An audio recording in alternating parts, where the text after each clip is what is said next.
President Donald Trump recently expressed his intention to establish what he calls a board of peace. When I heard this, my mind immediately went to a particular area of biblical prophecy. I'm speaking about the Bible's consistent warnings of a coming one-world system. Today, I want to show you how events unfolding right now are laying the groundwork for such a unified structure. I've been tracking developments, especially those involving Iran and the broader Middle East. What's happening in this region reveals the very mechanisms that could pave the way for this biblically prophesied system. This brings me to a critical assessment I've been making. I believe we are currently witnessing the strategic groundwork for a new global system. This is a system where peace might ultimately be achieved through unprecedented economic and political control. When I analyze the headlines, I see this isn't solely about conventional warfare or the usual geopolitical jostling. It's not just nations clashing on battlefields. Instead, I observe a deeper, more coordinated alignment of global powers and intentions.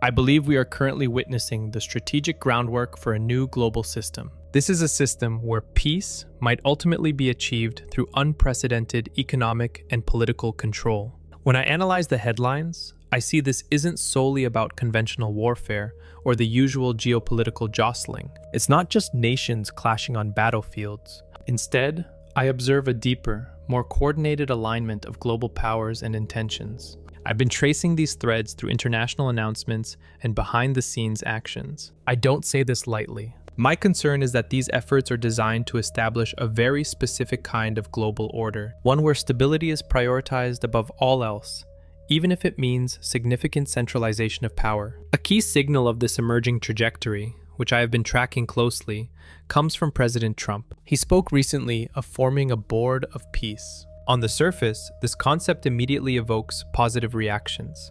Who would argue against a dedicated pursuit of peace in a turbulent world? However, when I examine the deeper implications, I believe this board of peace could represent a pivotal step in this unfolding narrative. It is more than just a suggestion for a temporary truce. It suggests an orchestrated approach to global stability, a mechanism to enforce a specific vision of order. This approach, while cloaked in noble intentions, implies a level of coordinated management that is truly unprecedented. This is not just about ending individual regional conflicts. I see it as constructing a comprehensive framework for control that could fundamentally reshape the world as we know it. I want us to understand the true nature of this potential peace. This understanding carries significant weight for me. When I analyze current global efforts, my mind immediately turns to prophecy. For many generations, students of Scripture have meticulously examined specific passages.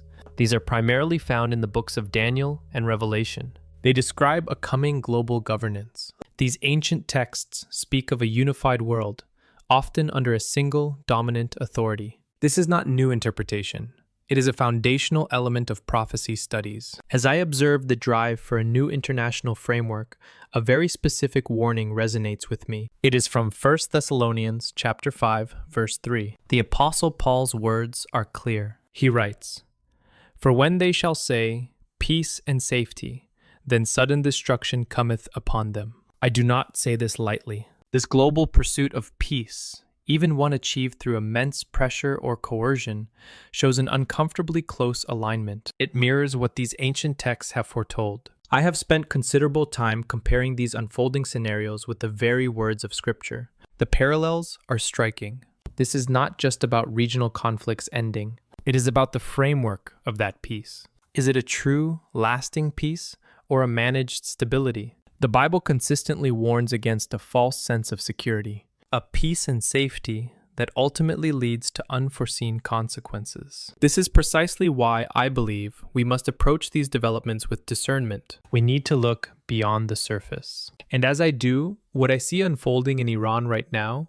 serves as a critical test case for global strategy. I've been observing the profound unrest sweeping through that nation. The people are protesting, and it's not simply against the Islamist government itself. This time, the frustration runs deeper. It is also a direct response to a catastrophic economic situation. My research shows a clear reason for this economic collapse. billions of dollars are being funneled to proxy groups across the region. These funds go to operations in Gaza, Lebanon, Yemen, Syria, and Iraq. Meanwhile, the Iranian people face crushing inflation and severe shortages of basic resources.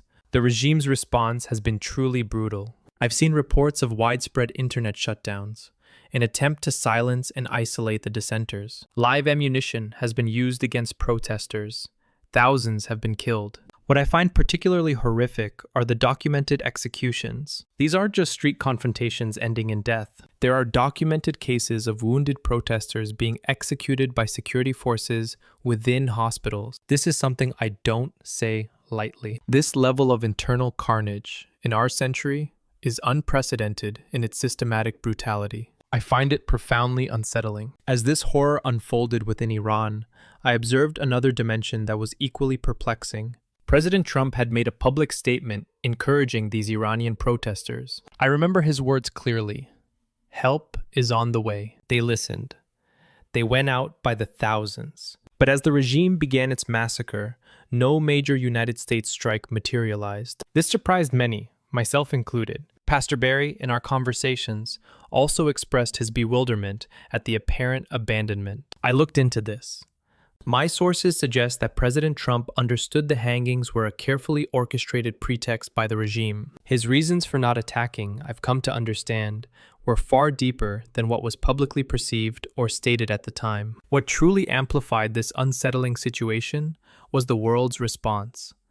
I saw almost complete silence. There was no widespread international condemnation. No significant protests erupted in solidarity around the globe. To me, this global silence is not merely an absence of noise. It is a powerful, telling statement in itself. It raises profound questions about international accountability. This global silence, which I have observed, might seem like inaction to some, but I want to be clear with you. It is not inaction at all. Instead, I am seeing a very distinct and concerning shift in global strategy. We are witnessing a move away from the traditional model of direct military intervention. The new front in global control, as I understand it, is economic coercion. This is a powerful, silent weapon being deployed right now. I want to show you an example of what I mean. President Trump, not long ago, announced a 25% tariff. This tariff was specifically aimed at any country choosing to trade with Iran. Think about the immediate, widespread impact of that decision. This isn't just about trade policy, as some might believe. My analysis suggests this is about forcing what I call strategic submission. It's not simply about acquiring resources for oneself. Instead, it's a calculated move to control who has access to those vital resources. It's about wielding leverage. Consider the situation in Venezuela, which I have previously discussed. The United States didn't necessarily need Venezuela's oil for its own domestic consumption. However, controlling that oil had a much larger strategic impact. I found that it directly affected 70% of China's oil resources. This control also provided significant influence over Russia. This to me highlights the new form of global leverage. It's a chess game played not with armies, but with economies. My concern is how this silent pressure can reshape alliances and ultimately fulfill ancient prophecies. It is a quiet battle, yes, but the global stakes could not be higher. We were just discussing the quiet global battle for influence. I have been tracing the undercurrents of this confrontation. Here's what I am seeing unfold. My sources suggest a crucial warning reached President Trump. It came directly from Israeli intelligence. They made it clear, if the United States pursued actual regime change in Iran, the Ayatollahs would unleash everything they possessed. This wasn't a bluff. For the Iranian leadership, this became an existential fight. Their response, if cornered, would be unprecedented retaliation. I am talking about every missile, every proxy, every asset. When I look at the subsequent American military movements, I see a direct correlation to this understanding. We observe the significant United States buildup in the region. 15s, B-2 bombers, multiple carrier groups. This was not a preparation for a limited engagement. This readiness indicated a willingness to meet a massive, retaliatory wave head-on. It spoke to an expected scale of conflict. But I believe the ultimate goal was never simple military overthrow. I've been tracking what appears to be a strategic endpoint, a white flag deal. This isn't about removing the Ayatollahs entirely. Instead, it's about their submission. They would remain in power, yes, but on new terms. They would be forced to dance to Trump's music. That means agreeing to significant internal reforms. It means allowing thorough, verifiable inspections of their nuclear and ballistic missile programs. When I zoom out, I see this model as more than just an Iranian strategy. It looks to me like a blueprint for global compliance, a way for major powers to dictate terms without necessarily sparking full-scale war. It's about reshaping geopolitical landscapes, quietly but decisively. I want to take a moment to connect this directly to what I find in Scripture. When I turn to the book of Ezekiel, specifically chapter 38, a key participant in the prophesied invasion is clearly named. That participant is ancient Persia. For us today, we understand this to be modern-day Iran. Their involvement in this end-time scenario is unambiguous in the text itself. Now, what's particularly striking is an observation Pastor Barry recently shared with us. He pointed to recent events, like the significant developments we've seen unfold in Venezuela. What we witnessed there wasn't just a political reshuffling on the surface. He noted that it subtly but profoundly shifted the primary focus of this prophetic invasion. It moved the motivation to be overwhelmingly economic in nature. I don't say this lightly. I've been tracking this pattern with considerable interest in my own research. When I examine the broader global landscape right now, I see a clear and accelerating trend. Major power plays are increasingly driven by the control over essential resources. It's about energy. It's about vast mineral wealth. It's about strategic trade routes and financial dominance. The old narrative, solely focused on ideology or traditional territorial conquest, is evolving before our eyes. This isn't to say ideology is entirely absent, but the economic driver is gaining immense, almost singular weight. This understanding that the core motivation for such a large-scale invasion could be economic aligns uncomfortably close with what I find in Ezekiel. The prophet speaks of the invaders coming to capture spoil and to seize plunder. That specific language to me strongly suggests a tangible, material incentive at play. It points to a desire for wealth and resources as a fundamental reason for their actions against Israel. This is not a minor detail that we can overlook. I believe it is a crucial lens through which we must view current events. It helps us understand the true stakes involved in these quiet but incredibly decisive geopolitical shifts. It highlights how prophecy is not just about what will happen, but increasingly why these events are set into motion. And when I look at the recent history of the Kurdish people, I see this principle playing out with heartbreaking clarity. I want to show you why this situation matters so much. I am referring to the repeated betrayal of the Kurds. This is a people group I have followed closely for many years. They are the largest ethnic group in the world that does not have its own country. Think about that for a moment. Their story, for me, is a stark example of how global agendas can override human concerns. Consider their recent past. The Kurds were America's crucial proxy force on the ground in the fight against ISIS. They were effective.